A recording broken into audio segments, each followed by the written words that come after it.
Hi, it's Mark Bossard. I'm here with Bernie Pawlik, Pawlik Automotive in Vancouver, Vancouver's best auto service experience, and we're talking cars. How are you doing, Bernie? Doing very well. 2016 Range Rover, frequent appearance on the podcast. What was going on with this particular version? I like that frequent appearance on the podcast. It's like the Range Rovers are guests on the podcast.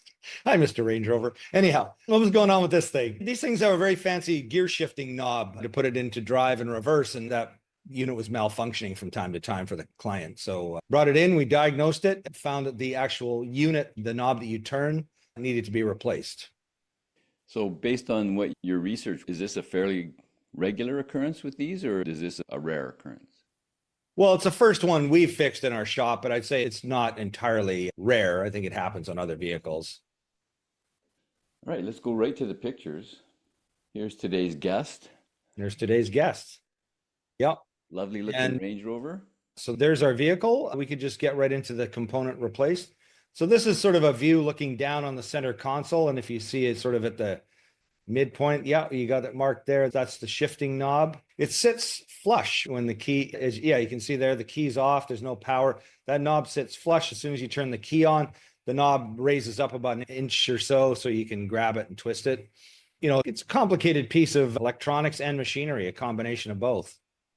Kind There's of a this. cool feature that it lifts up, but when things go wrong, expensive to fix. Exactly. Yeah. It's a very expensive job to fix, very labor intensive too. It's nestled in the console. They don't make it easy to change. And so a lot of items need to be disassembled just to access it and replace it. And then it requires a bit of programming afterwards to initialize it for the vehicle.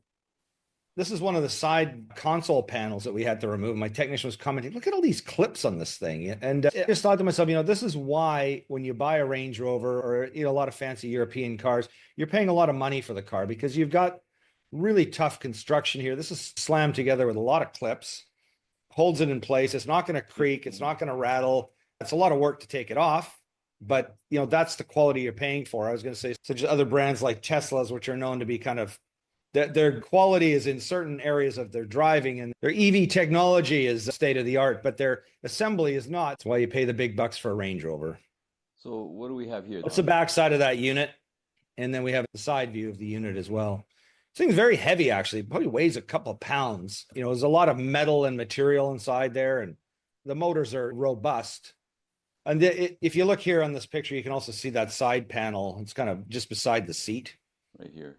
Yeah. So all these things have to be removed to get at that console piece.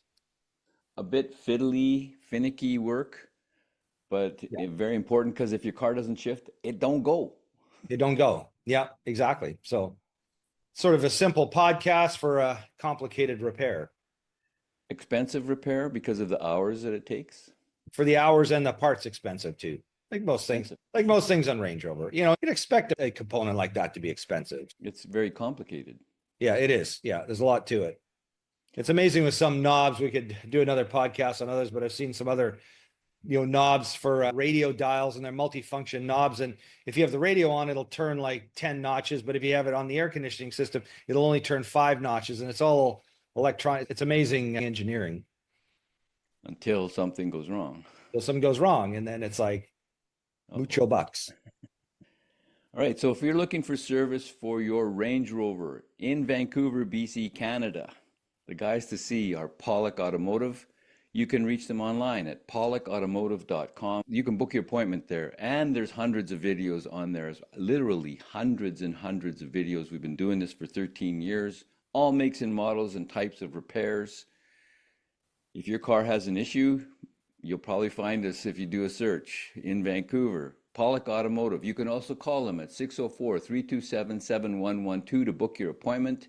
You have to book ahead. They're always busy. Pawlik Automotive in Vancouver, BC, Canada. Thank you, Bernie. And thank you for watching and listening. And thank you, Mark. And thanks for watching and listening.